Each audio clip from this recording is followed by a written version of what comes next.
Buenas tardes, señorías. Ruego a los portavoces comuniquen si las hay sustituciones en sus grupos. Grupo Parlamentario Ciudadanos. Buenas tardes, presidenta. No hay sustituciones. Grupo Parlamentario Foro Asturias no se encuentra. Grupo Parlamentario de Izquierda Unida. Buenas tardes, presidenta. Ovidio Zapico sustituye a María José Miranda. Grupo Parlamentario Podemos Asturias no hay sustituciones. Grupo Parlamentario Popular. Buenas tardes, presidenta. Pedro de Rueda Gallardo sustituye a María Gloria García Fernández.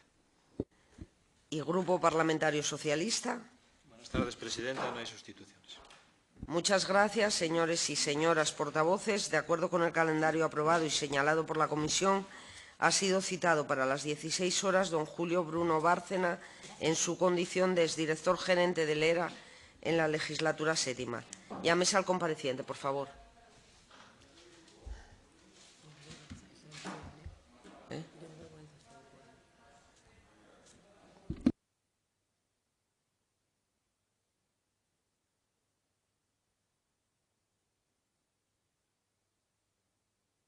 Buenas tardes.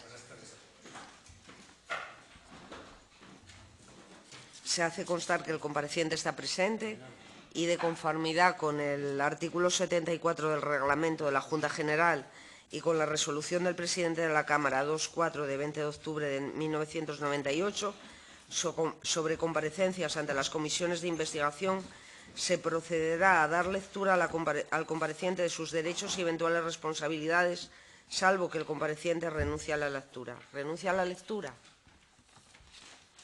Sobre sus derechos. Vale. Pues le leo. Primero, el requerido tendrá derecho a no declarar contra sí mismo, a no confesarse responsable de ilícito penal o administrativo, al secreto profesional y a la cláusula de conciencia en los términos previstos en la legislación vigente.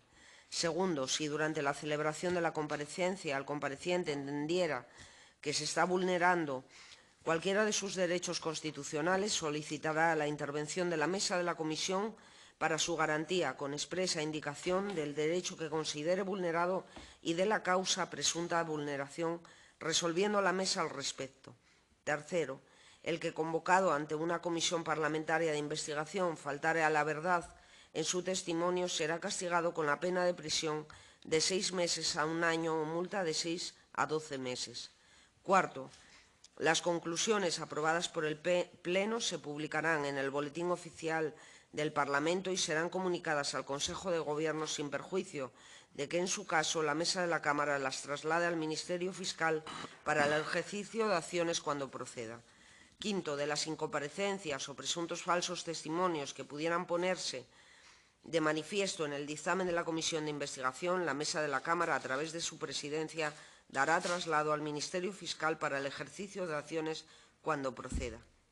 Tal y como se le comunicó en tiempo y forma, el compareciente ha sido requerido para que, en su condición de exdirector gerente del ERA, legislatura séptima, preste testimonio ante la Comisión de Investigación sobre la gestión social, económica y financiera desarrollada por el organismo autónomo Establecimientos Residenciales para Ancianos de Asturias, aportando sus conocimientos y su experiencia acerca del objeto de la misma. Como también se le comunicó en tiempo al compareciente, tiene la posibilidad de efectuar una exposición previa, si así lo desea, por no más de 15 minutos. Seguidamente, los miembros de la comisión podrán formularle preguntas de acuerdo con el orden siguiente: Grupo Parlamentario Ciudadanos, Podemos Asturias, Socialista, Foro Asturias, de Izquierda Unida y Popular. Concluida la fase de preguntas, podrá como compareciente intervenir para hacer aclaraciones o precisiones por no más de 5 minutos. La comparecencia se desarrollará en sesión pública que puede seguir en directo a través de la web de la Junta General, se graba y se publicará en el diario de sesiones de la Junta General. ¿Desea el compareciente hacer una exposición previa? Sí, por favor. Pues tiene la palabra. Muchas gracias, señoría. Pues bien, lo primero, señalar que yo soy Julio Bruno, soy funcionario del Principado. Actualmente estoy en Comisión de Servicios en la Administración General del Estado y he comparecido aquí en relación con el tema del ERA en la Junta General 3 veces. Esta es la tercera. Una en la Comisión de Bienestar Social, en calidad de gerente del ERA, y después el 23 de mayo del 2016, no sé si es esta misma comisión o otra comisión parecida, porque desconozco si tiene la misma naturaleza o es de otra naturaleza. La documentación de ambas comparecencias, de las que señalo, están en la Junta General y, por lo tanto, no voy a reiterar lo que hay en ellas, porque me voy a reafirmar en lo dicho y, por lo tanto, no tengo novedades que aportar. Pero también desearía que figurase en la documentación a la que me refiero, en las comparecencias anteriores, algunos datos que he dado y que concretamente son las circulares 3/2008 de 30 de abril de la Gerencia del ERA dirigida a los servicios sociales municipales y que señala que es preciso que los profesionales de las unidades de trabajo social remitan a este organismo, junto a la solicitud de acceso a cualquier modalidad de establecimiento residencial, la copia de haber tramitado la solicitud de valoración de la dependencia. La circular 2/2008 de 13 de febrero, que se titula Integración en el sistema de dependencia mediante solicitud y valoración, que está dirigida a los servicios sociales municipales y territoriales, instando a los servicios sociales competentes a que tomen las medidas procedentes, facilitando al solicitante o a sus familiares el apoyo y la información precisos para que toda solicitud de demanda de ingreso en plaza pública residencial, dependiente del organismo autónomo o establecimientos residenciales del ERA, venga acompañada de una copia de la solicitud de valoración de la dependencia. Y la circular 1/2008, de 13 de febrero, también titulada Integración en el sistema de dependencia mediante solicitud y valoración correspondiente, dirigida a los solicitantes de plaza y a sus tutores o familiares. Y tengo interés en esa documentación para remarcar un elemento que ya señalé en la comparecencia anterior, y es la problemática donde sustantivamente situé entonces la problemática de integración de la Ley de Dependencia y de la Ley del Anciano en el año 2007-2008 y su interrelación, es decir, la problemática que se suscitaba a la gerencia del ERA para hacer armónicas ambas legislaciones que generan derechos ambas. Y esa problemática, como señalé, tenía dos vertientes: el acceso a los servicios y el copago.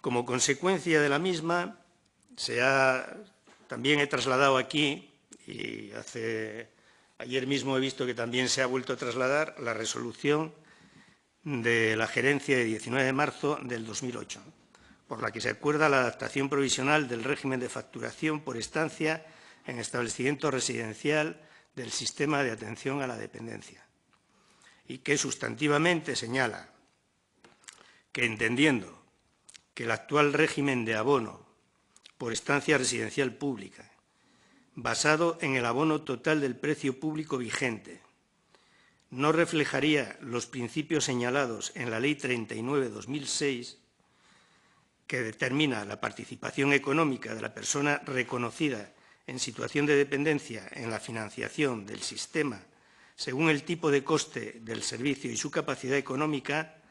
Por la presente se señalan dos puntos. El primero es que la facturación mensual de los residentes con declaración de dependencia y asignación de recursos residenciales en establecimiento residencial público o concertado adscritos al organismo autónomo ERA se efectuará a razón del 75% de sus ingresos líquidos mensuales, con exclusión de las pagas extras, y ello con el carácter de ingreso a cuenta de la regulación y liquidación final que se efectúe una vez se proceda a la reglamentación de los criterios de participación del beneficiario del sistema para la autonomía personal y atención a la dependencia en el coste de los servicios. Cuestión que señala, obviamente, una entrega a cuenta como sistema de liquidación a las personas que tienen reconocida la dependencia en ese momento, porque esa cuestión para la gerencia es obligado a hacer, independientemente de que exista todavía la norma que ha de regularlo, y por eso lo hace a cuenta de esa norma, que la regula la Ley 39. Y segundo, que el residente con declaración de dependencia mantendrá el resto de derechos y deberes derivados de la normativa vigente en materia de acceso y estancia en establecimiento residencial para personas mayores. Esta resolución, que es una instrucción interna a toda el ERA, se comunicó a todos los centros del ERA y figura, por lo tanto, en todos los servicios directivos del establecimiento, con la intención de que se comunicase, a su vez, a todos los usuarios esta fórmula de facturación provisional. Y, por lo tanto, creo que con esto quiero aclarar esa cuestión de la resolución 18 de marzo, que es simplemente el ejercicio de una responsabilidad que tiene la gerencia para darle opción al ingreso a las personas que tienen dependencia, porque si no, no habría forma de liquidar eso. Y, obviamente, habida cuenta de que la responsabilidad de regular es una responsabilidad de la Administración, no del ERA, sino de la Administración, en este caso de la Consejería, obviamente la instalación, el servicio, tiene que establecer algún procedimiento, que es este, para poder seguir prestando servicios en condiciones a los usuarios. También quiero señalar las resoluciones de 7 de agosto del 2007, de 8 de agosto del 2007 y de 26 de septiembre de 2007 de la Consejería de Bienestar Social, que señalan que efectivamente hasta finales del 2007 no hubo posibilidad de valoración de a los usuarios de dependencia, porque todas estas resoluciones son las primeras que ponen en marcha los mecanismos y los procedimientos de ejecución de la Ley 39 para poder llegar a esta situación, que es la valoración de la dependencia, y a la determinación del PIA consecuentemente. Quiero señalar también el acta del Consejo de Administración de 6 de noviembre del organismo, en el cual también se hace referencia a la facturación con la nueva Ley de Dependencia, el Decreto 1098 y la Ley 791 de 5 de abril. En mis funciones como director gerente del ERA, que tuvieron lugar entre el 2007 y el 30 de agosto del 2008, ya llovió, he manifestado en más ocasiones que como funcionario he creído seguir los principios éticos del servicio público, es decir, beneficencia, no maleficencia, justicia y autonomía. Y en preservación de esos valores a las personas creo que ha actuado, y estas cuestiones que he comentado se derivan de ahí.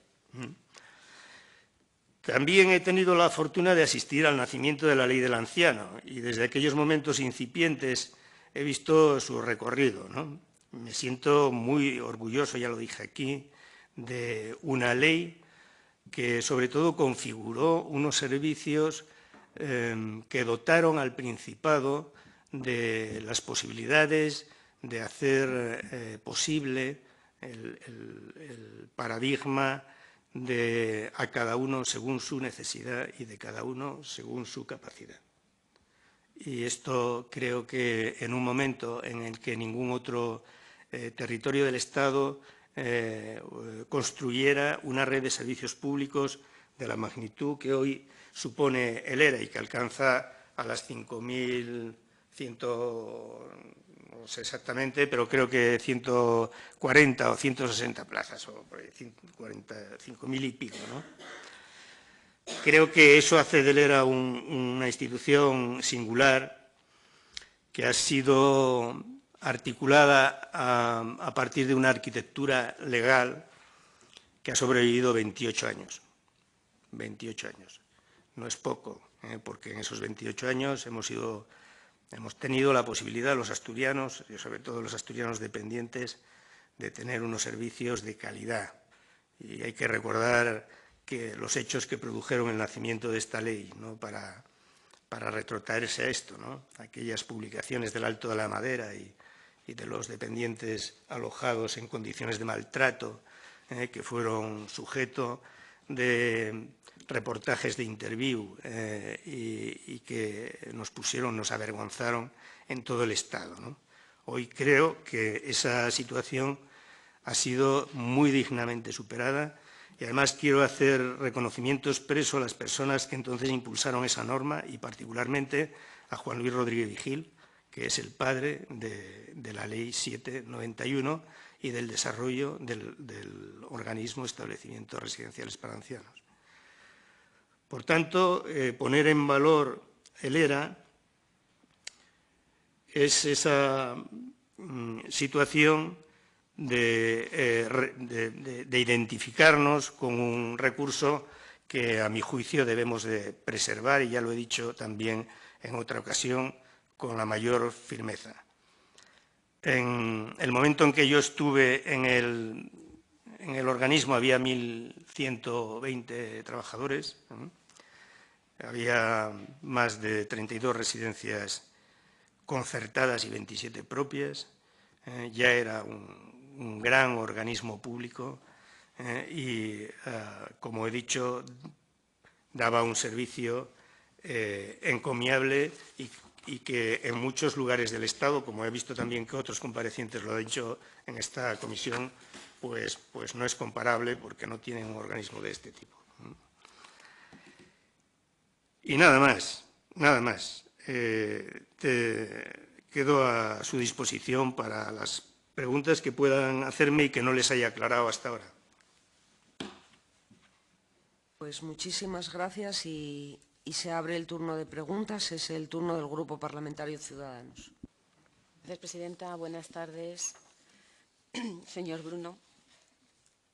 En relación a la resolución de 19 de marzo del 2008, es una resolución que no nos consta que sea publicada en el Boletín Oficial del Principado de Asturias. No es una función mía publicar las cuestiones del ERA o del gerente del ERA. Esto es una instrucción interna y, como tal instrucción interna, se difundió a todos los centros del ERA. Bueno, nos consta como una resolución y he estado buscando resoluciones y casi todas están publicadas. Si fuera una instrucción interna, no se llamaría resolución, se llamaría instrucción. Una resolución de la gerencia.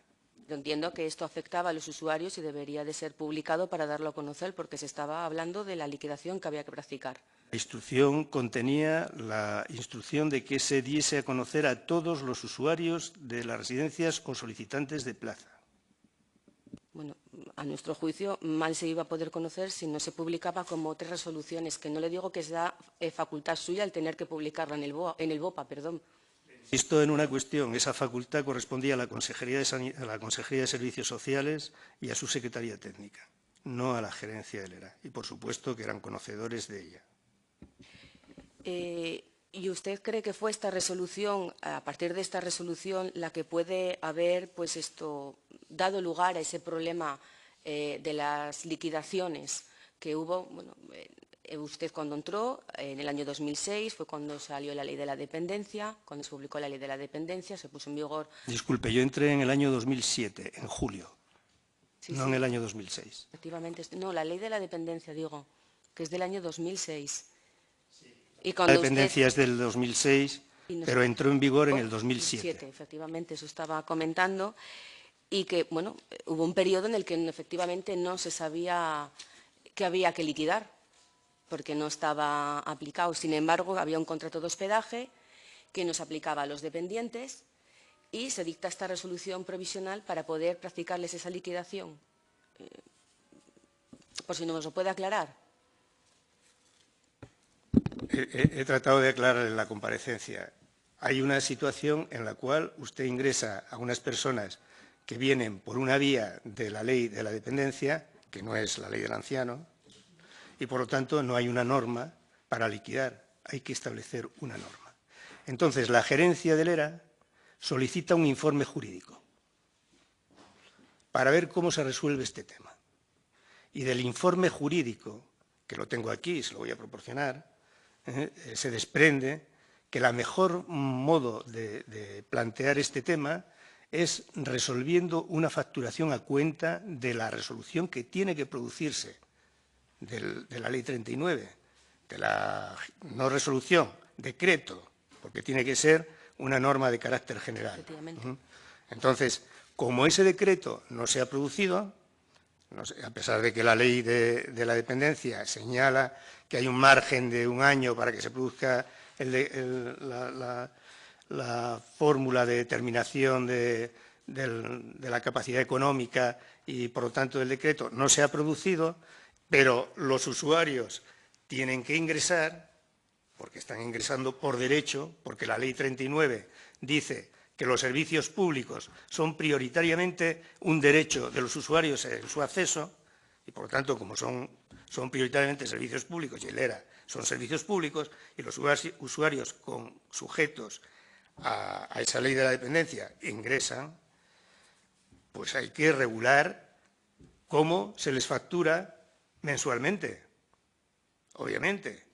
Y la forma en que jurídicamente se informa a la gerencia es que lo mejor es hacer la facturación a cuenta. Por lo tanto, hágase una facturación a cuenta y en el momento en que salga el decreto que regule el pago del servicio, el copago en este caso, pues se liquidará de acuerdo con el copago que le corresponda al ciudadano. ¿El problema puede surgir de que no se giró esa liquidación final que establece la resolución? No, disculpe. Con lo cual, la resolución 19 de marzo no interfiere para nada en las liquidaciones que tienen que hacerse, pero que tienen que hacerse de acuerdo con la norma que tiene que salir. Por lo tanto, aquí el problema no es la resolución del 19 de marzo. La resolución del 19 de marzo establece un procedimiento para liquidar unas facturas provisionalmente, no para fijar el copago de la ley de dependencia. ¿Me explico, no? Perfecto, pero claro, luego es que como dice aquí que hay que girar una liquidación final, el problema es que nunca se llegó a girar esa liquidación final. Sí, pero ese asunto, como comprenderá, ese asunto no le corresponde ya a la gerencia en el periodo en que yo estuve allí. Porque, claro, la norma que reguló el copago tardó 5 años en salir. Pero eso yo no lo puedo explicar. La norma que regula el copago Sabemos que tarda 5 años. Yo eso no lo puedo explicar. Yo lo que sí tengo es la obligación, frente a un ciudadano que está pidiendo la demanda de una plaza, primero de podérsela dar, de fijar cómo se la doy en condiciones iguales al resto de los ciudadanos, y segundo, como se la doy, de poderle liquidar sus gastos en la plaza. ¿Y cómo lo hago? Pues, lógicamente, de acuerdo con la ley. ¿Y qué dice la ley? Que tiene que ser de acuerdo con un decreto que no ha salido. Pues hago una liquidación a cuenta. Eso no interfiere para nada en que las liquidaciones finales se hagan correctamente. Bien, pasando a otro tema. ¿Conoce usted el informe de la Sindicatura de Cuentas que realizó en el año 2015? Pues no lo conozco. No conoce. No sé si había salido publicado en prensa y nos habrá escuchado si ha visto alguna comparecencia. He oído noticias, he oído una alusión porque he visto algo de esta comisión, pero yo no estoy aquí, no trabajo aquí, no sigo muy bien este proceso y realmente no conozco el informe de la sindicatura. Bueno, pero usted me dirá. Bueno. El informe de la sindicatura manifiesta que desde el año 2004 hasta el 2012 hay 1.929 expedientes prescritos que suman una cantidad de unos 41 millones, casi 42 millones de euros. Y eso se debe a que no se giraban liquidaciones. Desde el 2004, pues 1.800.000, en el año 2005 7 millones, 2006 7 millones, en el 2007 13 millones. No sigo más porque a usted no le... son años 2008-2009 en los que usted no tenía no tenía cargo y no tenía ninguna responsabilidad. No, mi fecha de salida del ERA es el 30 de agosto. Cuando El usted era 2008. gerente del ERA, ¿se giraban liquidaciones regularmente? Se giraban liquidaciones regularmente. ¿Contaba con el personal suficiente dentro del ERA, bueno, tanto el Bueno, personal, no para trabajar dentro de los establecimientos residenciales, de lo que son las residencias, sino dentro del área de administración, el área económica? Bueno, voy a decirle una cosa de entrada, ¿no?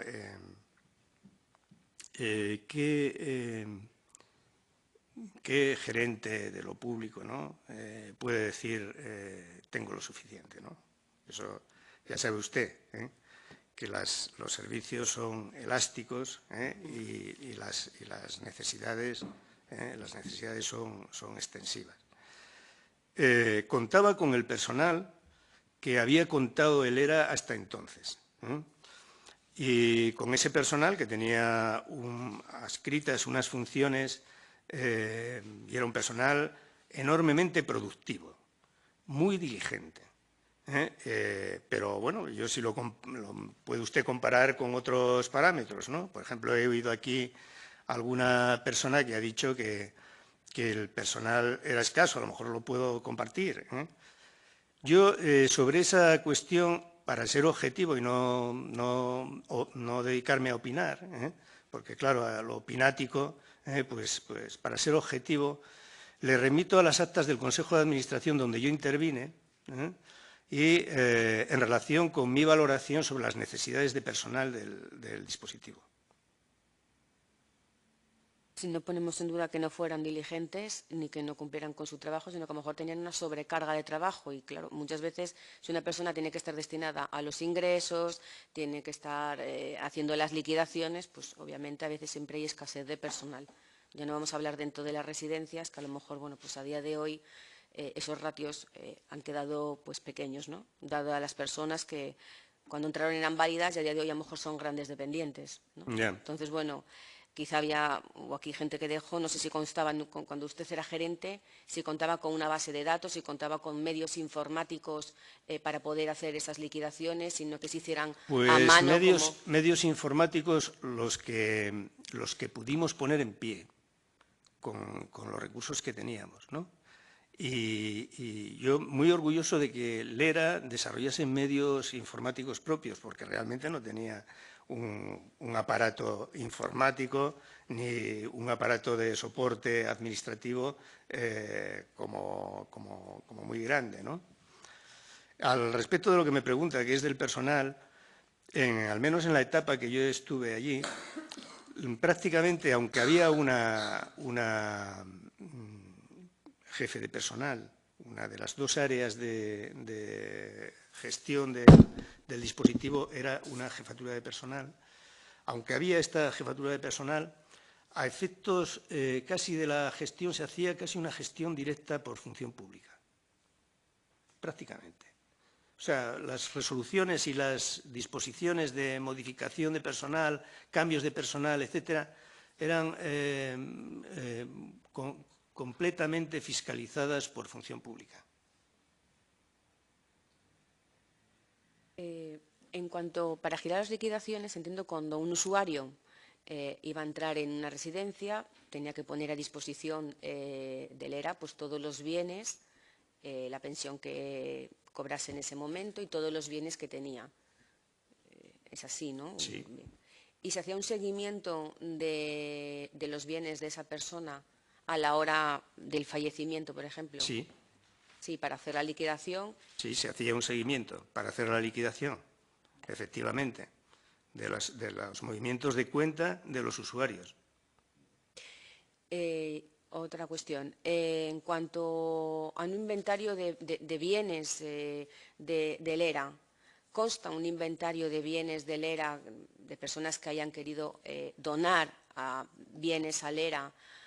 O también cuando en vía ejecutiva, esto es aparte también, en vía ejecutiva llegaba una liquidación, iba a vía ejecutiva, se subastaba una vivienda, ¿le consta que el dinero obtenido de esa vivienda o de ese bien iba para pagar esa deuda que tenía con el ERA el usuario?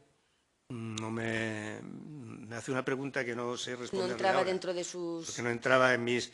O sea, una vez que eso se trasladaba a la agencia tributaria, eso iba por otros caminos.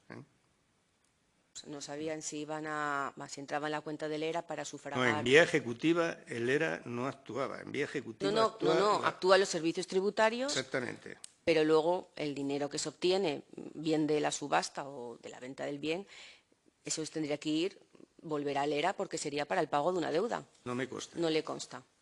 Vale. ¿Y del inventario de bienes del ERA? No me consta tampoco. Puede que lo hubiera, no, pero no recuerdo. Yo eso no lo recuerdo. Bien, y la última pregunta... Como si me pregunta muchas cosas que 12 años después de estar allí, pues fíjese... No, digo, si era una función suya, a lo mejor, bueno, pues... No especialmente. Le puedo afirmar, por ejemplo, de todo lo que pregunta, le puedo afirmar que efectivamente había un seguimiento de los bienes patrimoniales de los usuarios, porque efectivamente para las liquidaciones. Y ahí también se establecían algunos conflictos en relación con el carácter de herederos o no, por ejemplo, de los familiares, ¿no? Porque había algunas ocasiones en las que se hacían movimientos de cuenta después del fallecimiento del ciudadano y entonces pues entraba en una categoría jurídica diferente el considerando el heredero como deudor, ¿no? Sí. Y esto sí generaba problemas o conflictos que había que resolver, pero bueno, eso sí se lo puedo decir. Si había un inventario, pues supongo que lo había, yo supongo que lo había, no lo recuerdo. Supongo que sí lo había, el inventario, porque, y lo digo porque tengo también una especial recuerdo de la competencia del director económico administrativo, que era Manolo Piñón, y a mi juicio era una persona enormemente competente en la gestión de todos los recursos del ERA. Y de hecho pienso que este dispositivo ha crecido con esa idea de no malgastar, de emplear eficientemente cada euro, etcétera, porque había una persona como esta allí, porque su trabajo era encomiable en ese sentido. Y pienso que habría un inventario. Ahora no le puedo decir porque no recuerdo yo haber visto el inventario, ¿no?, de bienes. Y la última pregunta, la última pregunta que le realizaré es si cuando usted tomó posesión del cargo como gerente, le informaron de que había unas auditorías, bueno, eran del 96, 99, 2000, que ponía una serie de irregularidades y deficiencias que había que corregirse en el ERA y que, bueno, a lo mejor alguna todavía había pendiente, se le comunicaban a usted para, bueno, como era el gerente, pues a lo mejor sería el que tuviera que... Sí, ¿no? Sí, por supuesto. ¿Y recuerda alguna irregularidad que tuvo que hacer frente a ella y que solventó en su época? Pues no, pero sí recuerdo de haber tratado los temas de especial necesidad de resolver los problemas administrativos y problemas de gestión, sí. Pues no hay más preguntas, gracias. Muchas gracias. Muchas gracias. Es el turno ahora del Grupo Parlamentario Podemos Asturias, que seré yo quien le haga las preguntas desde aquí. Y por empezar, por si acaso no lo tengo claro, usted estuvo exactamente como gerente del ERA un año, del 2007 al 2008, ¿es así? Exactamente, de mitad de julio del 2007 a agosto del 2008. De acuerdo, por encuadrar el marco, Exactamente. Que además justamente, si cabe, era el primer año más complejo, ¿no? Sí, porque entraba... Puede ser de la ley de dependencia. Bueno, por el problema este que señalé, ¿no?, de la entrada en vigor de una ley que generaba derechos subjetivos. Claro. Una ley estatal que generaba derechos subjetivos y en un contexto en el cual nosotros no solo teníamos una ley, que era la 791, sino que esa ley había construido un organismo, que era un organismo de gestión con personalidad jurídica propia.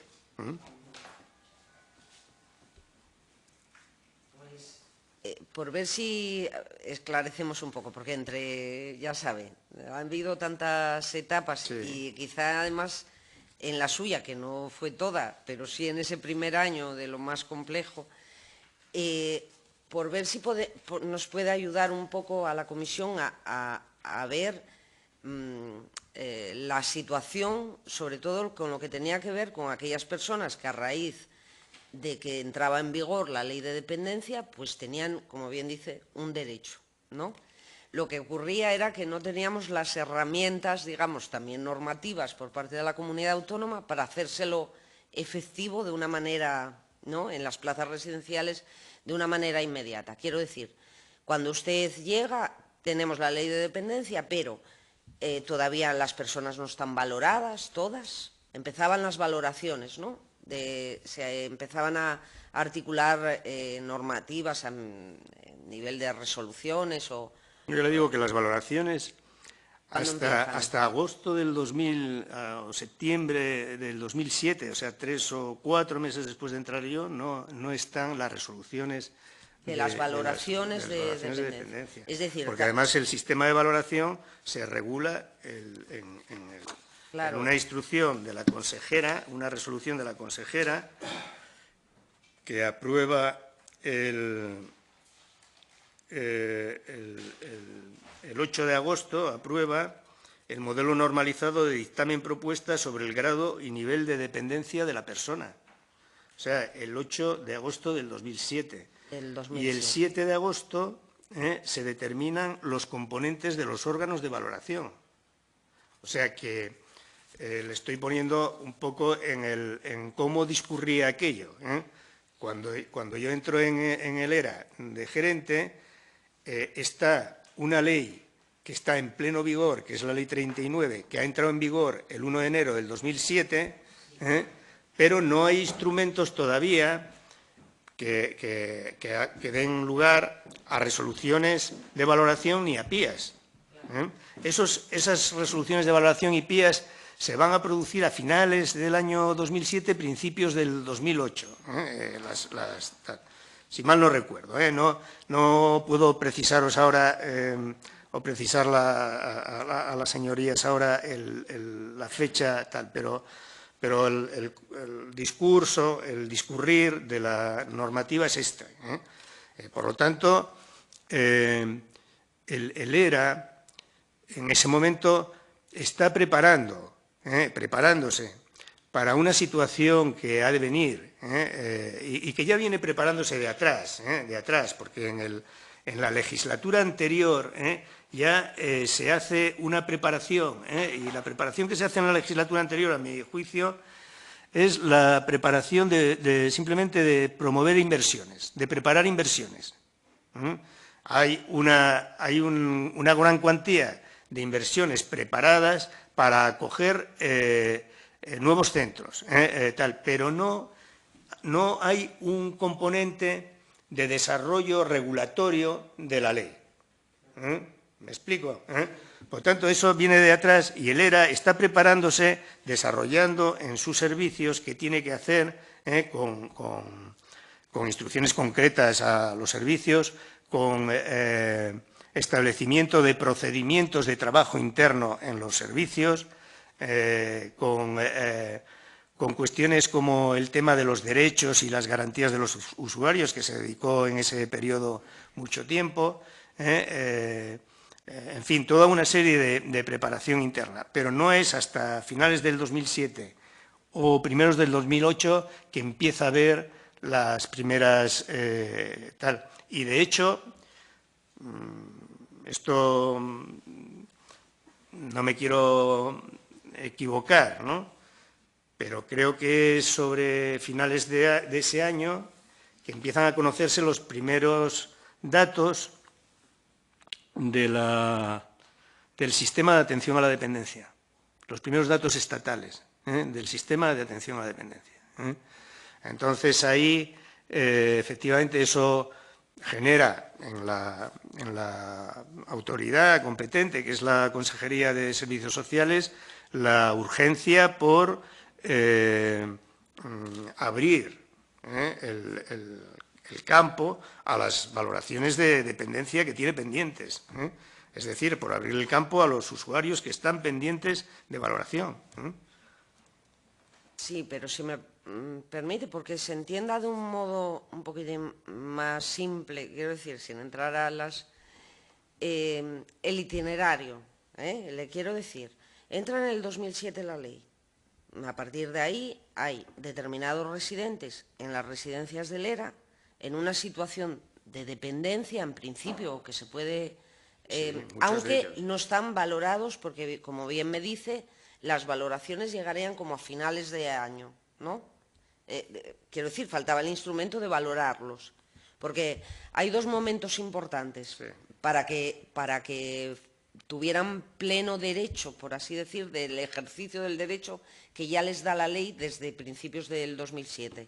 Uno es que estén valorados con un grado de dependencia, que lógicamente tiene que hacerse paulatinamente, porque esto no es de un día para otro, y otro es el tema de la capacidad económica, ¿no? Claro. Que eso todavía, además, tardaría incluso Exacto, años, ¿verdad? exacto. Esto es así. Eso Ahora es. bien, claro, entonces estamos en esa situación tan complicada, en que tenemos el derecho, pero no tenemos las herramientas para que se ponga en marcha, de alguna manera. ¿De acuerdo? Entonces, en ese primero, que además yo creo que es el más complejo de todos, ¿no? Ese primer año, ¿cómo se les factura a estas personas? Tenemos una relación de personas, se pasa desde el... voy a empezar por una pregunta.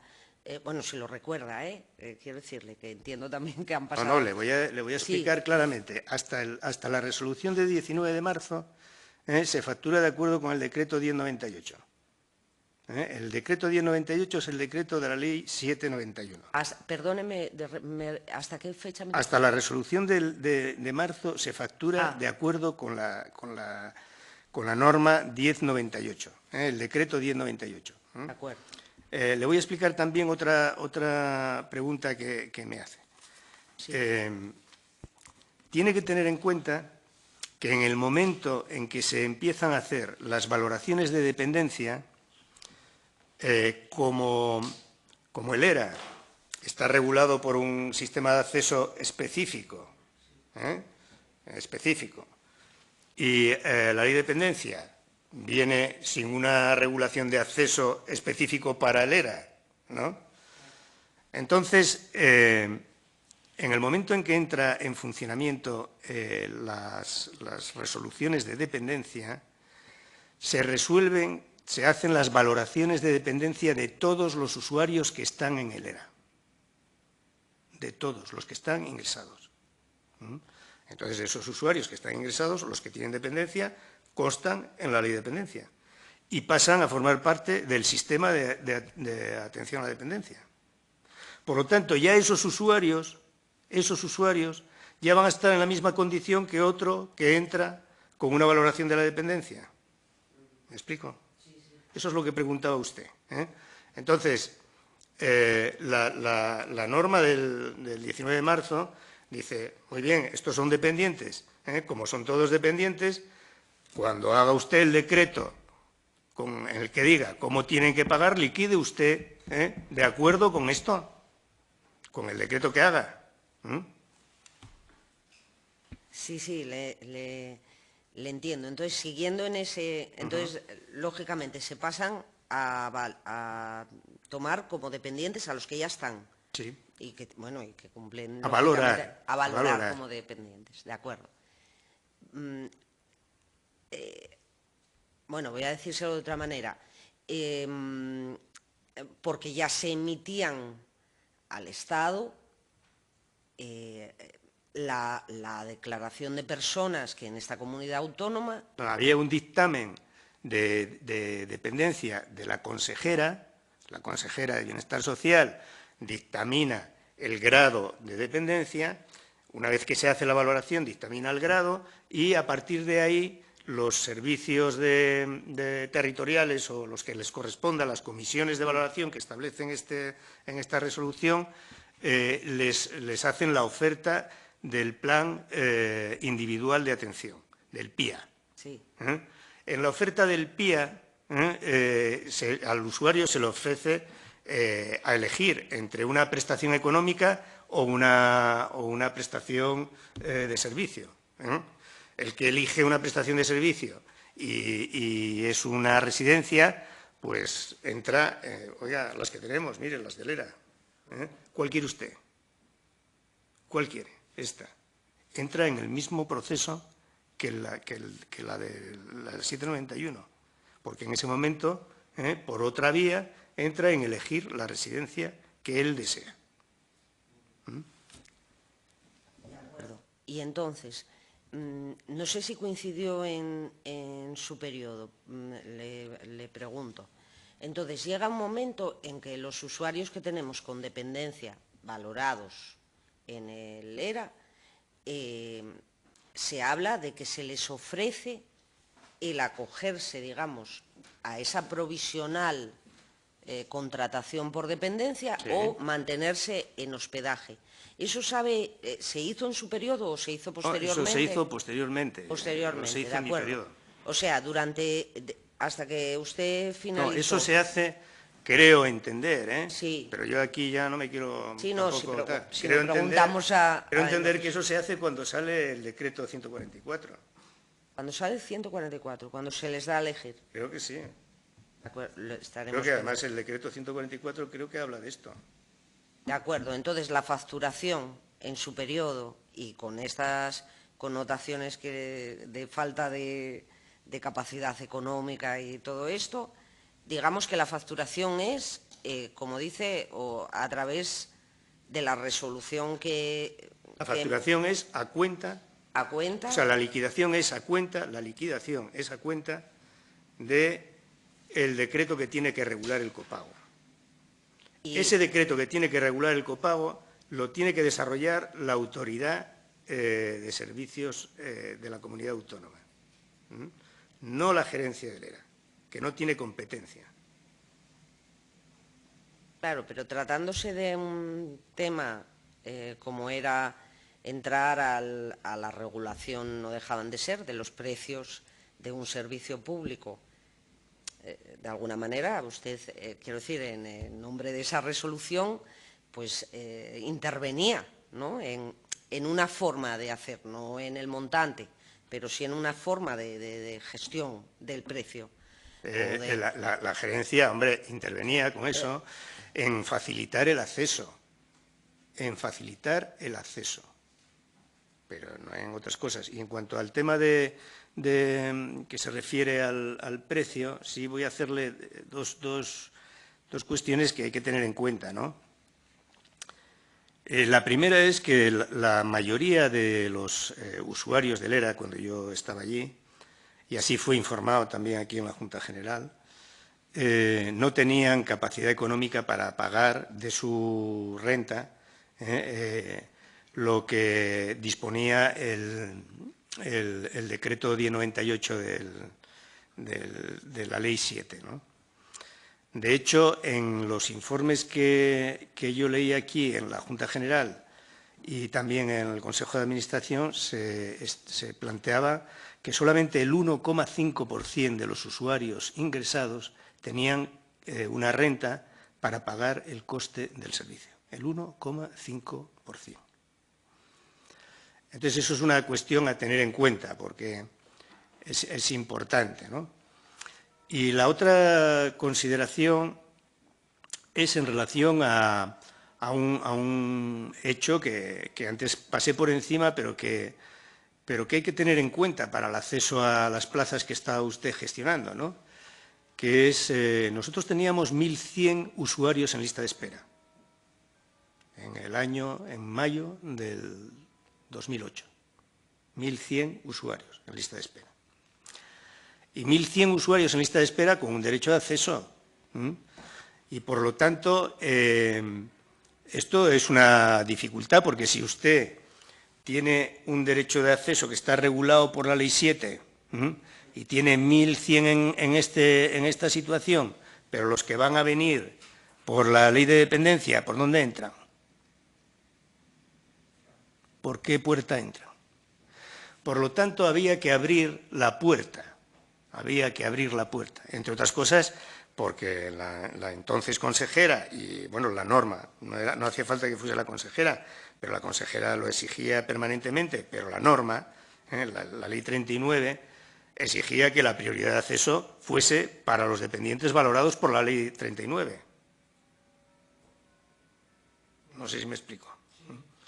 Por lo tanto, la forma de abrir la puerta fueron esas circulares que yo les mencioné antes y unas instrucciones internas para que todo el que estuviera en situación de solicitud de una plaza del ERA por la vía de la Ley 7 tuviese, a su vez, la solicitud de la valoración de la dependencia. La solicitud de valoración de la dependencia, que en ese caso figuraba ya como un elemento para entrar en el mismo derecho de acceso. ¿Me explico? Eso es lo que las dos cuestiones que he señalado se pretendió resolver durante ese periodo. Sí, ya he agotado el tiempo. Lo último que le comento, porque sí que no deja de llamar un poco la atención, porque resoluciones que vinieron posteriores, que también, bueno, también intervenían en el acceso, en el precio y tal, futuras resoluciones, bueno, y no voy a decir anteriores, porque bueno, tampoco había ley de dependencia, pero sí es cierto que llama la atención que no tuviera, o sea, como que, las resoluciones posteriores han sido firmadas por la consejera que en ese momento estaba desempeñando, quiero decir, que había de alguna manera, porque estábamos hablando también de todo un sistema de la atención a la dependencia, que no solo era quiero decir, que podía tener efectos más allá, sobre todo luego lo dicen informes de intervención, ¿no?, de cómo se estaba aplicando el sistema, y que a día de hoy todavía se controlan, si se está aplicando el sistema de atención a la dependencia de una manera pues igualitaria, ¿no?, que no discriminen a ninguna persona en situación de dependencia. Y le quiero decir con esto que sí que llama la atención, que desconozco, y desde luego, y que vamos, y que usted puede contestar o no, si no se ponía en común, quiero decir, porque la situación que le tocaba a usted gestionar, yo creo que nadie duda que era muy compleja, por todo lo que decimos en el contexto que estaba, si no se ponía en común con una consejería que además tenía también la competencia de sus propias competencias, que eran bastantes en materia de atención a la dependencia. No sé si me explico un poco, de que una resolución de ese calibre, que desde luego además abría las puertas, no solo entraba en los precios, sino también, como bien dicen, el acceso y el permitir una vía de entrada que parecía que quedaba cerrada sino por esto, como es que no emanaba, o sea, en una coordinación conjunta por parte con la consejería, ¿no? Usted, vamos a ver, me hace también otras, como somos todos de aquí, pues conocemos bastante, ¿no? Todos somos ustedes del ERA y etcétera, ¿no? Entonces, bueno, primera cuestión de lo que me pregunta. Por supuesto, la consejería conocía todas las resoluciones que se hacían en el ERA, todas. Y además las conocía también el Consejo de Administración, no solo la consejera. Todas. Lo que le he explicado de acceso y de copago es un procedimiento lógico para resolver una situación transitoriamente, en tanto en cuanto se toma una decisión jurídica plena, ¿no? Entonces, eso no se hizo en la legislatura. Bueno, para mí terminó el 30 de agosto, pero cambió también la gestión, ¿no?, de la consejería, y yo esa parte ya no la controlo. Y eso por una parte. Y luego, por otra parte, yo no voy a contestarle a una cuestión que está debajo de la pregunta que hace usted, ¿no? En la comparecencia que hice en mayo del 2008 aquí, debajo de esa comparecencia y de la petición de los grupos que hicieron esa comparecencia, había un conflicto de los trabajadores sociales. Un conflicto porque los trabajadores sociales se quejaban de que la gerencia del ERA les hubiera instado a hacer o a promover, a informar a los usuarios para que hicieran la valoración de la dependencia. Entonces, esto, si quiere, yo no tengo ningún inconveniente en recordarlo, ¿eh? Había ese conflicto porque algunos trabajadores sociales planteaban que no era función de ellos o que no era pertinente o lo que sea. Yo ya les he explicado aquí por qué para el ERA era importante que entrasen todos los usuarios que tuviesen un acceso a las puertas del ERA. Pues nada, muy bien, muchas gracias y no le voy a hacer más preguntas. Es el turno ahora del Grupo Parlamentario Socialista. Sí, buenas tardes, señor Bruno. Muchas gracias por las explicaciones que nos ha dado y las aclaraciones. Y yo sí me gustaría, pues un poco a modo de resumen de todo lo dicho hasta ahora, si me podría concretar alguna de las preguntas que le voy a hacer. Una pregunta que más que una son tres en una. O sea, primero, ¿por qué se hace una instrucción general para todos los ingresados en las residencias del ERA? Aunque ya lo ha dicho, pero me gustaría que lo matizase. ¿De qué forma se hace esa instrucción general? Que, como ya dijo antes, pues detrás hay un informe jurídico. ¿Y en qué sentido beneficiaba a los usuarios en aquel momento? Porque, claro, ¿qué hubiera pasado si no se hubiesen hecho las liquidaciones? Muchas gracias. Bueno, sobre la instrucción esta, bueno, yo creo que ya he explicado, ¿no? ¿Por qué? ¿No? ¿Por qué?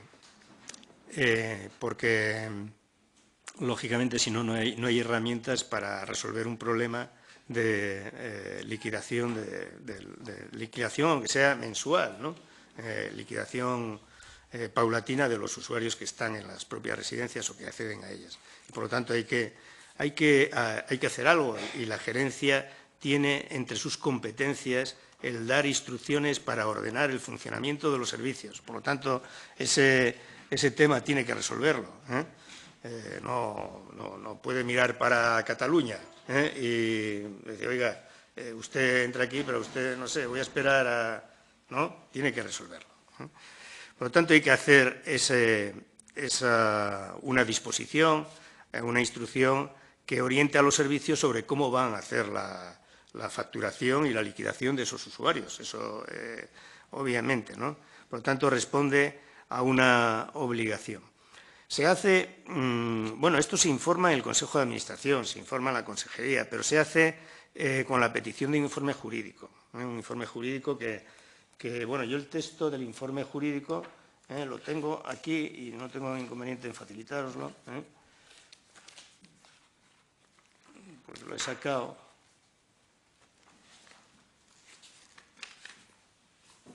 Esta es la resolución, y aquí hay un informe que va dirigido al gerente, que se lo voy a pasar. No, déselo para la comisión. ¿Necesita que hagamos alguna copia y se lo entreguemos? No, Vale.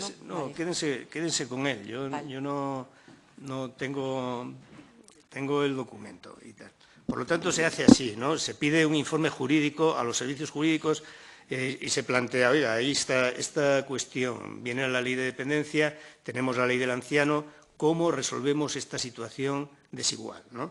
Y hay un informe jurídico en el cual se dice, mire, la mejor forma de resolver esto es que, puesto que, ahí están las conclusiones, puesto que la competencia para fijar el copago la tiene el departamento, usted como servicio lo único que puede hacer es hacer un cobro con el cual no se pase de la raya, es decir, un cobro a cuenta. ¿Cuál?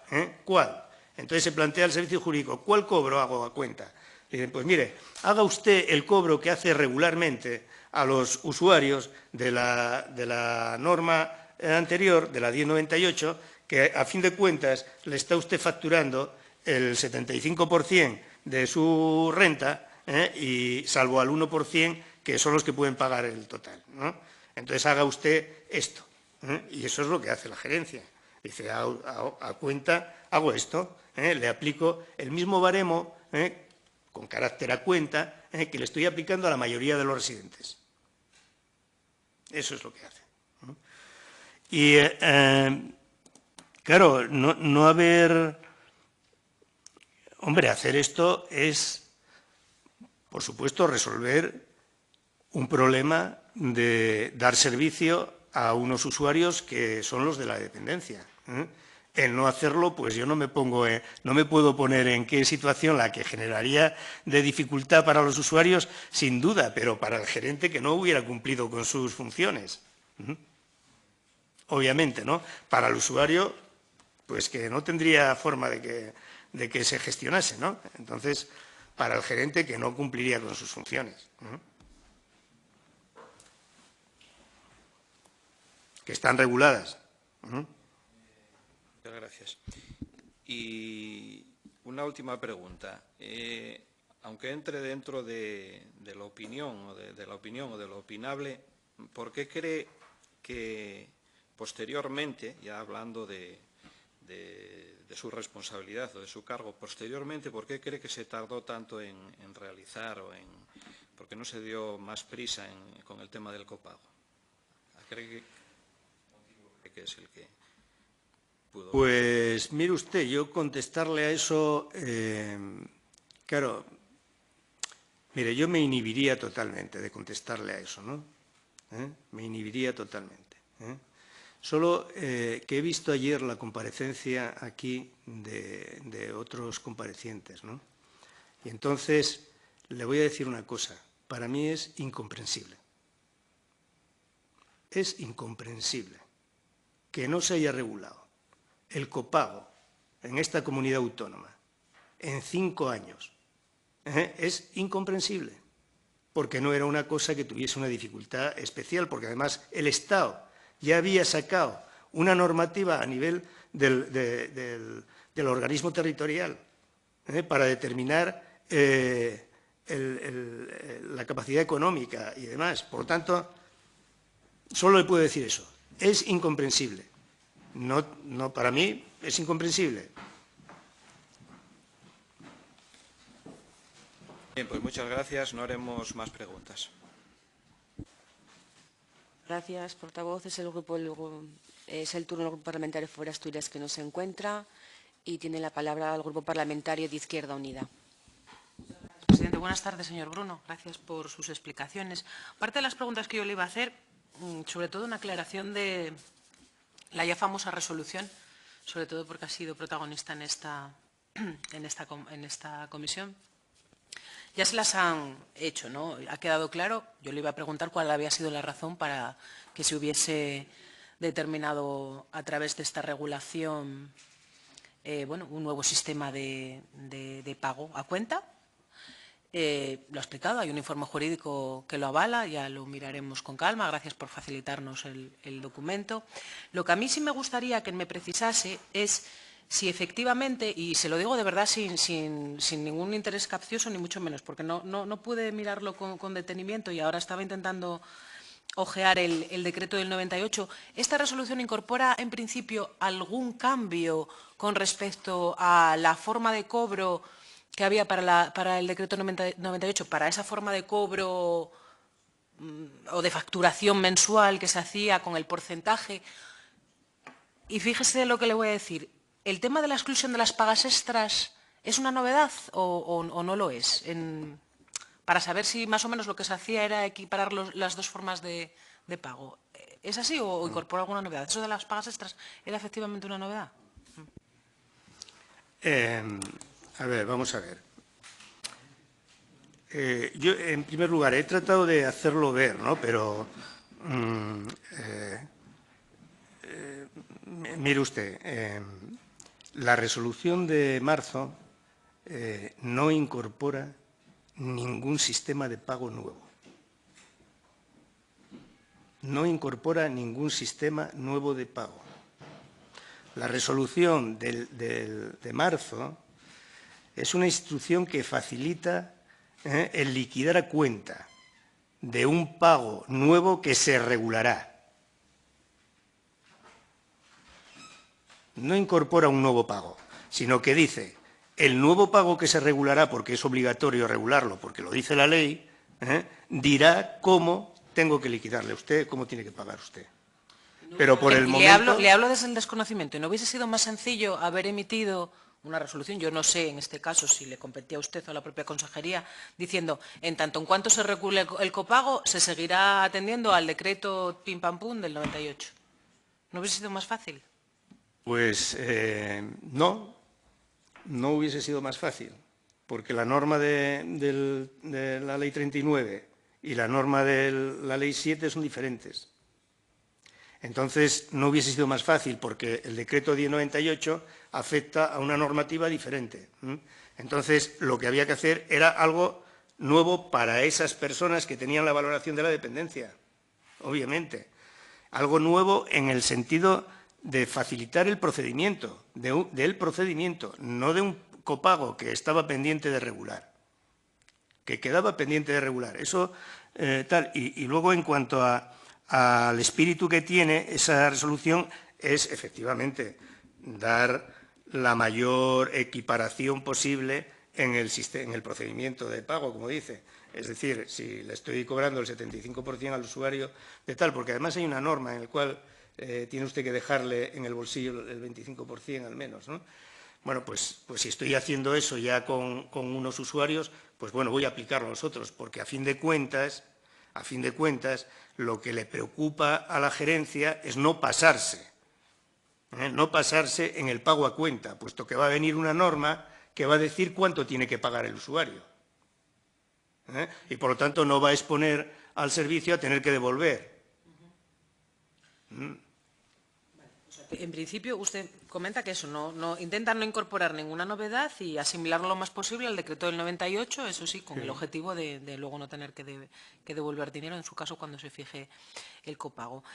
Cuando usted llegó al ERA, existía ya, bueno, dijo que se efectuaban liquidaciones, existía ya un procedimiento para efectuar liquidaciones que creo entender, bueno, que era el que aquí explicaron distintos comparecientes, que era se emitían los recibos mensuales que conforme al decreto del 75% y al final de la estancia o con el final de la estancia por salida del usuario o por fallecimiento del mismo era cuando se emitían las liquidaciones. Ese procedimiento ya estaba normado, reglado y se hacía de forma habitual.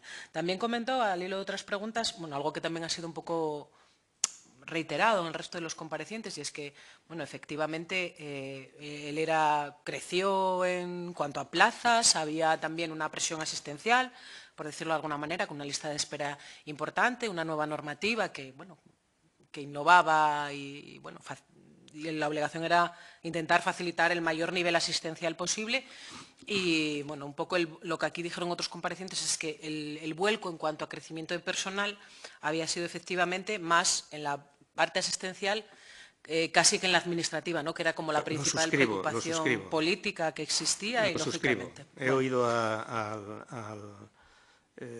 Monteagudo y suscribo sus palabras en ese terreno. Y otra de las cosas que comentó también en su intervención era que algo que era bastante evidente, ¿no? Que la mayoría de las deudas por el perfil de usuarios del ERA podrían hasta casi que considerarse deudas incobrables, ¿no? ¿Puedo concluir yo eso o me estoy excediendo yo en esa conclusión? ¿Cómo lo definiría usted? El problema es que cuando usted se refiere a las deudas está refiriéndose al contrato de hospedaje. Sí, sí. Porque a usted no puedo referirme a otra fecha, porque liquidaciones con respecto a dependencia no a un las sistema de liquidación que ya no planteaba ese tema, sino que planteaba un stand-by, una espera en función de la ley, de la norma que tenía que venir. Y, por lo tanto, no había un criterio de liquidación definitiva. Por lo tanto, he dicho antes que me extraña mucho que se haya demorado tanto el que tenga una norma, porque precisamente esa situación estaba allí. No, pero a ver, vamos a ver, usted siendo gerente del ERA tenía personas de todo tipo, personas, la gran mayoría estaban con el contrato de hospedaje, porque como usted bien ha dicho aquí, evidentemente en un año de vigencia de la ley de la dependencia, donde incluso las valoraciones no podían ser muchos porque los equipos se estaban formando, es imposible que hubiese un volumen importante de dependientes, es decir, que la gran mayoría era gente que estaba facturando, sin duda, por el contrato de hospedaje. A julio del 2007, yo, sí. Evidentemente. Y bueno, me imagino que en agosto del 2008, ¿se acuerda usted más o menos, bueno, una cifra aproximada del volumen de dependientes que había ingresados en el ERA? Pues, vamos a ver. Bueno, hace falta que sea preciso, Pero... Puede que, bueno, haciendo así un poco de memoria, ¿no? Puede que entonces hubiese algunas plazas menos, 4.000 o 4.000 y pico. Hicimos un cálculo, hicimos un estudio con un geriatra sobre la dependencia, ¿no? Había un 65% de personas dependientes. 65%. Sí, pero con resolución, yo es lo que le pregunto. O sea, con el derecho, el derecho se adquiere no con la me resolución. no me refiero a la resolución, me refiero a grandes discapacitados, ¿no? Con dependencia posibles física. solicitantes. Eso es, posibles solicitantes. O sea que había un volumen importante, sí, de gente. Bueno, no, pero me refiero a gente que ya tenía el derecho reconocido, es decir, a los que, como ya tenían el derecho reconocido, ya les facturábamos por la otra vía. Bueno, derecho reconocido. El derecho reconocido lo he comentado antes. El derecho reconocido, yo creo que en la primavera del 2008 se incluyeron en el sistema de atención a la dependencia todos los residentes del ERA. ¿Todos? Todos los que tenían dependencia. Perdona, se les dio la opción... Ajá. Se les dio la opción a todos los que tenían dependencia, que podían ser, pues, lo que le digo, ¿no? Por encima del 65%. Bueno, ahí quería yo llegar. Bueno, a ver, yo la pregunta que le hacía antes era, en principio, cuando le decía yo el tema de las deudas incobrables, era que había un porcentaje altísimo de personas que tenían unos bajos ingresos y que, evidentemente, lo que podía, refiriéndome en este caso al contrato de hospedaje, en lo que se refería pues al resto por pagar, por decirlo de alguna manera, de su estancia, pues evidentemente iba a ser algo incobrable. Y eso, bueno, un poco en respuesta también a los que han hecho también otros comparecientes, a informes posteriores respecto a la deuda de esos años y tal. Bueno, puede ser cierto. Y ahora, llegando más a eso que plantea usted ahora, yo le iba a preguntar, porque de su intervención me quedó una duda. Cuando hablaba de las instrucciones que se habían enviado a los servicios sociales municipales, primero acerca de facilitar la información para la incorporación a la dependencia y más, dijo algo, y precísemelo porque yo no tomé casi ni nota de la fecha de la resolución, pero yo creí entender que una de esas instrucciones, y de verdad que se lo debo porque igual lo entendí yo mal, era que todo el que solicitase una plaza en el ERA tenía que llevar aparejada la solicitud de dependiente. Es decir, que, por ejemplo, yo llegaba allí con mi abuela a los servicios sociales municipales y quería una plaza en una residencia del ERA, con independencia de que mi abuela quisiese o no quisiese ser dependiente. ¿Para entrar en el ERA era obligatorio que tuviesen la solicitud de dependencia? Por eso le digo que lo precise, porque igual no le entendí yo bien. No, pero déjeme explicarme. Las palabras a veces tienen por eso significado, le pregunto, ¿no? sí. Entonces, lo que yo comenté es que eran unas circulares, no unas instrucciones. Bueno. Entonces, las circulares eran, en esencia, circulares informativas. En el caso de las trabajadoras sociales, lo que se las planteaba es que se las instaba a que, en función de la interpretación de la ley de dependencia, se promoviese la valoración de los usuarios que solicitaban plaza y de aquellos que solicitaban plaza al ERA, porque eran usuarios que estaban en situación de dependencia.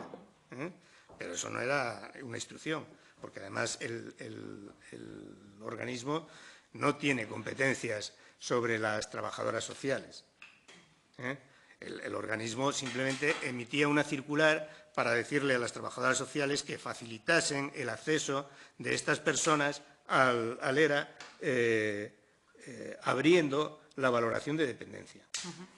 Y luego, con posterioridad, una vez que las personas estaban ingresadas en el ERA, hubiesen solicitado o no la dependencia por cualquiera de las dos vías, ¿ustedes tenían algún equipo de valoración concreto, específico para las personas residentes?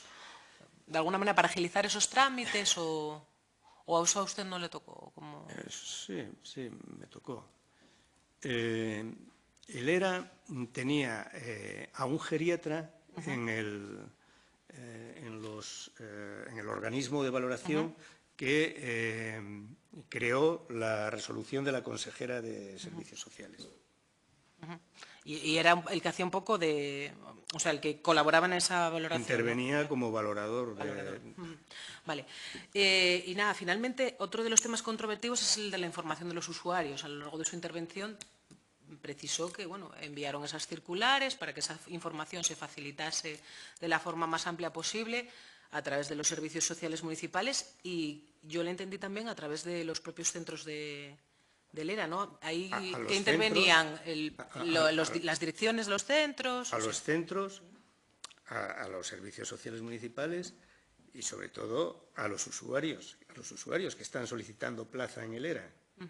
A esos usuarios que están en la lista de espera y que están solicitando plaza, pues también se les envió esa información diciéndoles que solicitasen plaza de valoración de dependencia, informándoles, no está claro. Y en esa información que se facilitaba, el tema del copago, es decir, de cómo se hacía, de que esto era una entrega a cuenta, eso ahí no sé. No, ahí en el acceso, ahí en estas circulares no hay referencia a esto. Lo que hay referencia a esto es en que la resolución esta, cuando se emitió en el organismo, se dieron instrucciones para que se comunicase a todos los usuarios cómo se les iba a liquidar la entrega a cuenta provisional. ¿Pero eso se hizo por carta o fue...? Se hizo, yo creo que se hizo, no recuerdo cómo se hizo, pero se hizo seguro, se hizo en todos los centros directivos. Se puso la resolución en todos los centros directivos, se puso en el ERA y se dieron instrucciones para que se informase así a los usuarios. Muy bien, se informó en el Consejo de Administración, como dijo también, ¿no? Sí, no, pero es que además... En las asociaciones de familiares... Pero es que además esto no era una cosa nueva, porque es que a los usuarios ya se les informaba de cómo se les liquidaba con la ley del anciano. Por lo tanto, en ese mismo momento se les informaba de esto. Muy bien, pues muchas gracias, no tengo más preguntas. Y le pido disculpas porque tengo que ausentarme de la comisión. Muchas gracias. Es el turno del Grupo Popular. Sí, gracias. Buenas tardes, don Julio. Bueno, en primer lugar, agradecerle las respuestas que nos está trasladando. Y yo, así, a modo muy general, yo quisiera pedirle una reflexión con su experiencia al frente del organismo y su experiencia profesional. ¿Cuál cree usted que es la problemática mayor a la que se enfrenta hoy en día el ERA? Bueno, la problemática del ERA, si me pide una opinión,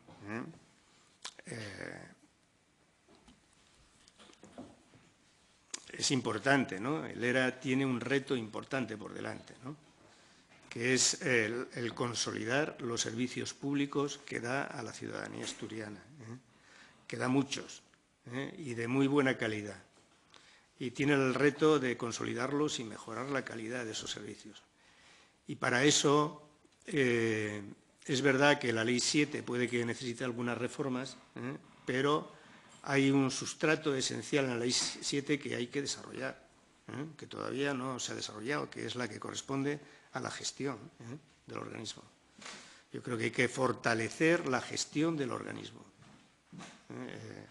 El ERA es un sistema, ya que me lo pregunta, es un sistema de servicios que no solo garantizan el que cualquier usuario asturiano tenga acceso a una plaza o un servicio social especializado.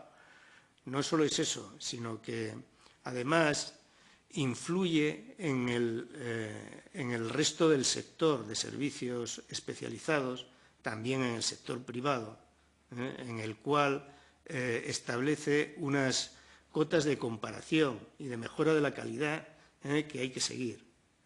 Y eso ha sido uno de los principales logros que ha tenido Asturias, que de pasar de tener unos servicios de muy mala calidad en la atención al anciano, se ha puesto pues en el listón alto de servicios de calidad al anciano, pero no solamente en los servicios públicos, que son quien ha liderado este movimiento, sino por el arrastre que ha generado sobre la totalidad de los servicios. En esto, incluido el precio. Es decir, hoy un ciudadano asturiano accede mejor a plazas residenciales en Asturias que en otras comunidades. Y si usted va a comparar los precios de otras comunidades y los precios de la Comunidad de Asturias, pues no hay color. Vaya usted a Madrid y el precio público del ERA, que es aquí de 1.500 o 1.600 o 1.500, no sé, por ahí, o tal, ¿no? Pues en Madrid son 2.000 no sé qué, cualquier residencia. Bueno, le pongo ese caso, pero le puedo poner cualquier otra comunidad. Y ese es un logro, eso es un logro que ha conseguido entre todos los que han mantenido ese organismo, todos los gobiernos que han trabajado en ese gobierno, han conseguido mantener un dispositivo que mejora al alza todos los servicios de atención especializada al anciano.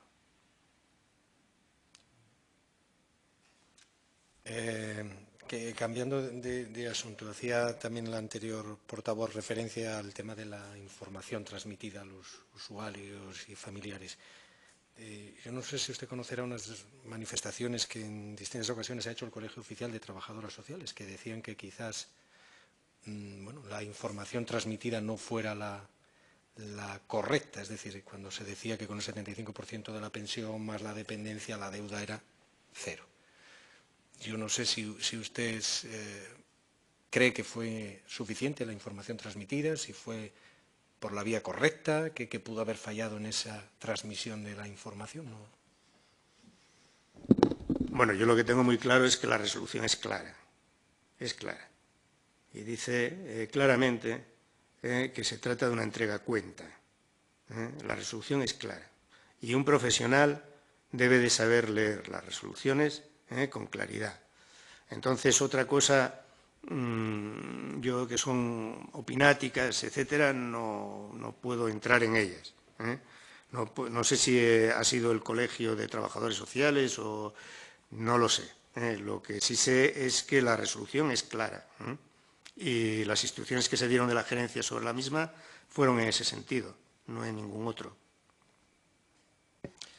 Antes le creí entender que desconocía el informe de la sindicatura correspondiente a la fiscalización de ese periodo 2004-2015. Yo no sé si usted, insisto, conocedor de toda esta materia, tiene algún asunto para la, digamos, resolución del problema de las liquidaciones. Alguna solución podemos calificar, yo la califico como cuál es esa solución justa. Le quiero decir, ese informe habla, como alguna portavoz ya le ha dicho, de liquidaciones prescritas, es decir, de gente que no ha pagado porque estaba mal comunicado, porque tenía defectos la liquidación, porque prescribió. Ahora parece que nos encontramos ante una injusticia, que a unos pocos se les quiere cobrar mucho. Usted, como conocedor, insisto, de esta materia, ¿cuál cree que podría ser esa solución justa que zanjase este escenario ahora mismo que trae a miles de familias asturianas, la verdad, por la calle de la amargura? Pues mire, yo le agradezco la pregunta porque en esto voy a emitir, sí, mi opinión sobre el tema. La primera cuestión que yo he visto en este problema, que ha generado mucha confusión en el ciudadano, porque, don Julio, una cosa, permítame que le interrumpa, pero si me la puede usted también responder. ¿Quién hacía también materialmente las liquidaciones? Cuando hablamos de que se hacen las liquidaciones, ¿quién las hace materialmente? Las liquidaciones las hace la Dirección Económico-Administrativa del ERA. Pero además ahí hay en procedimientos de gestión contable hay una resolución de delegación de competencias de la propia consejera en el gerente y en el director económico-administrativo del ERA.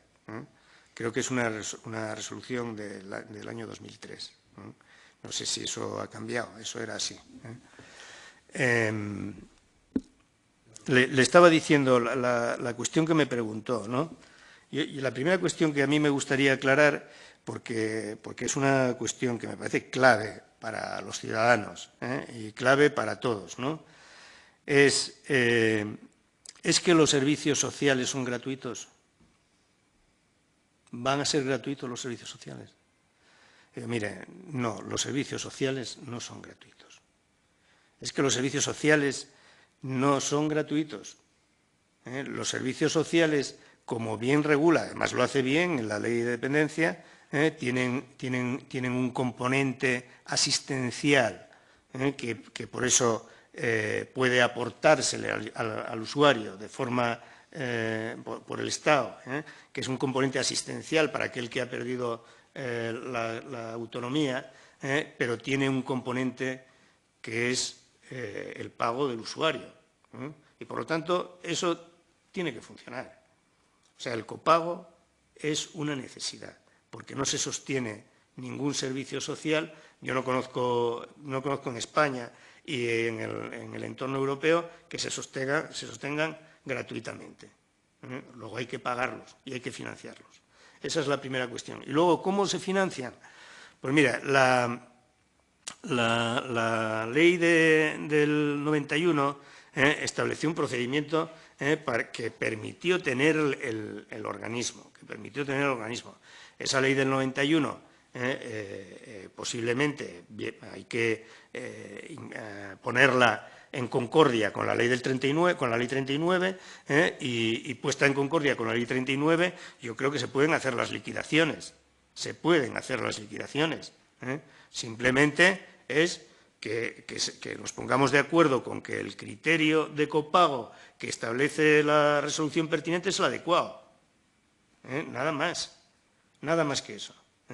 ¿Que hay un conflicto con usuarios que se les ha cobrado indebidamente? Yo creo que la Consejería de Servicios Sociales, el año pasado que estuve aquí, hizo un repaso de un montón de usuarios, no sé, unos miles, no sé yo decir ahora la cifra, pero a lo mejor fueron, no sé, 3.000 o 4.000 usuarios, no lo sé, pero por ahí, en los cuales se actualizó o se recondujo la situación de cobros irregulares.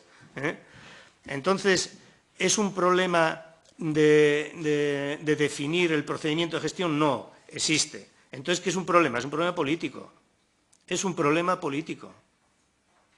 Esto es lo que tienen que ponerse de acuerdo los políticos para decir, oiga, es que lo que tenemos es lo mejor, es lo más bueno, queremos seguir con ello, o lo que tenemos no, queremos acabar con ello. Claro, sería lamentable que se optara por esta fórmula. Luego, si todos queremos seguir con un organismo que es eficiente, que tiene calidad, que es apreciado por los ciudadanos, que da unos servicios esenciales a las familias, pues entonces, bien, yo creo que allí no hay problemas, no hay mayores problemas, porque resolver un instrumento u otro, decir, mira, hay que cambiar en el copago no sé qué criterio de cálculo de la capacidad económica, bueno, pues yo creo que eso se podrá plantear, pero si no es eso lo que se plantea, entonces es político el problema.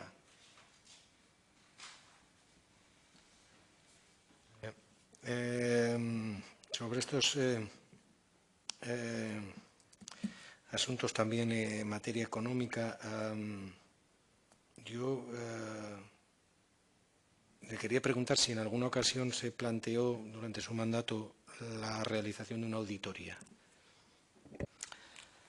Pues sí que se planteó, sí se planteó. Lo que pasa es que yo no concluí el mandato con esos resultados porque quedó pendiente, pero se hizo un encargo a la Facultad de Económicas para hacer un análisis de todo el sistema de costes y de facturación del ERA, y yo no conozco ya más resultado porque yo me fui antes de que eso terminara. Pero sí se planteó, en esa fecha se planteó, sí. Y por último, como me imagino que perfectamente usted conocerá, esta comisión aborda no solo la gestión económica y financiera, sino también la social. Yo quisiera saber si también durante su mandato tuvo alguna queja por desatención, por temas de malos tratos. de usuarios o de familiares. Y con esto finalizo y le agradezco su presencia y sus respuestas. Sí, en un organismo que gestiona miles de usuarios 365 días, que son por lo menos 365.000 episodios diarios y demás, pues hay problemas de quejas y hay problemas, y hay un reglamento interno de los servicios, y ese reglamento también se modifica con cierta frecuencia, porque hay problemas y con los criterios incluso en ese reglamento y tal. Y eso los tiene que resolver el gerente. Esos problemas muchas veces le llegan al gerente y se aplica el reglamento. ¿Que hay muchos? Pues no hay muchos. Yo creo que hay, bueno, es algo razonable en casi todos los centros, y más en los centros que son muy grandes. En los centros que son muy grandes, ahí hay más problemas de quejas. Cuando hay algún usuario incómodo, hay relaciones a lo mejor del personal o hay algunos problemas, ¿no? Pero si los hay, ¿cómo no los iba a haber? Los tiene que haber, tiene que haberlos. Y luego ya sabe que los usuarios, pues cada uno tiene su comportamiento, y los comportamientos de los usuarios no son de unos feligreses internados, son los comportamientos de unos ciudadanos que tienen en el ERA o en unas residencias en las que comparten un espacio el mismo comportamiento que a lo mejor que vienen teniendo en su vida, en otros espacios. Y bueno, pues esos son muy diversos, ¿no? Y ahí hay que hacer, y yo creo que los centros, y tengo la idea de que los directores de los centros hacen un trabajo excelente, apoyados siempre, y esto también es muy importante que lo diga, en las organizaciones de usuarios que tienen y que siguen el día a día del centro. Las organizaciones de usuarios siguen el día a día del centro, y en la época en que yo estuve estaban en contacto permanente con los directores y examinaban las dificultades que pudieran existir con comportamientos, con problemas, etcétera. Muy bien, pues muchas gracias. Y si desea el compareciente hacer alguna aclaración o precisión, dispone para ello de 5 minutos. Pues no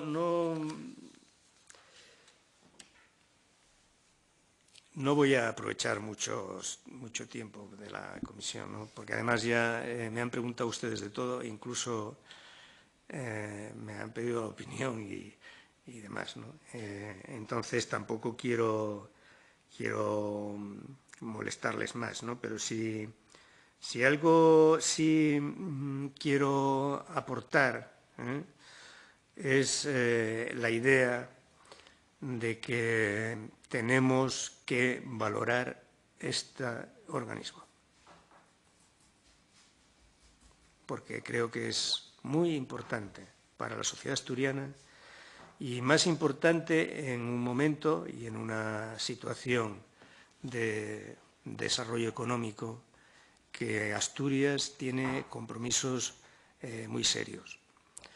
Entonces, creo que el envejecimiento en Asturias es una losa importantísima que nos la tenemos que resolver con actividades, en primer lugar, de envejecimiento activo, en primer lugar, de valoración de la actividad de las personas mayores, pero en segundo lugar también para procurar ese envejecimiento activo de servicios que son imprescindibles, de la calidad de los servicios públicos. Y esto es lo que quiero subrayar. El organismo público y los servicios públicos son aquí una aportación para poder afrontar este reto demográfico, que no pensemos que está aquí igual que en cualquier parte, ¿no? Que tenemos que ver nuestra sociedad con sus problemas particulares, y este es uno. Y luego otros problemas que también han venido y se han instalado con la crisis y que suponen la baja de la renta de la renta personal, de la renta familiar, de los recursos de las personas, y que organismos como este facilitan una redistribución económica a la población que permite mantener mínimamente una clase media que si no, no podríamos tener. Y eso es lo que quiero decir. Pues muy bien, muchísimas gracias. Y concluida la comparecencia, rogamos al compareciente que abandone la sala y agradeciéndole su colaboración en esta comisión. Y de acuerdo con el calendario aprobado y señalado por la comisión, ha sido citado para las 19 horas, aunque acude a las 17 horas por ausencia del anterior compareciente, a don Jesús Suárez Pérez, en su condición de exdirector gerente del ERA en la legislatura 9ª. Llámese al compareciente.